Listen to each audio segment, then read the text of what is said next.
جوانان امروز به زنا کردن تیارند ولی به ازدواج کردن و زندگی حلال داشتن تیار نیستند. با گمان این که وقتی زن گرفتم از کجا او را میخورانم و میپوشانم، ازدواج را به تأخیر میاندازند و دیر زن میگیرند. وقتی به آنها بگویم که ازدواج کن یا چرا ازدواج نمی کنی، میگویند ایمان 1-2 سال دیگر آزاد گردم. گویا وقتی زن میگیرد زندانی می شود و در بند می افتد. نعوذ بالله.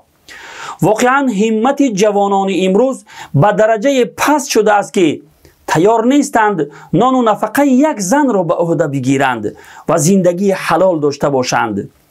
فراموش کردند که خداوند رزق دهنده است.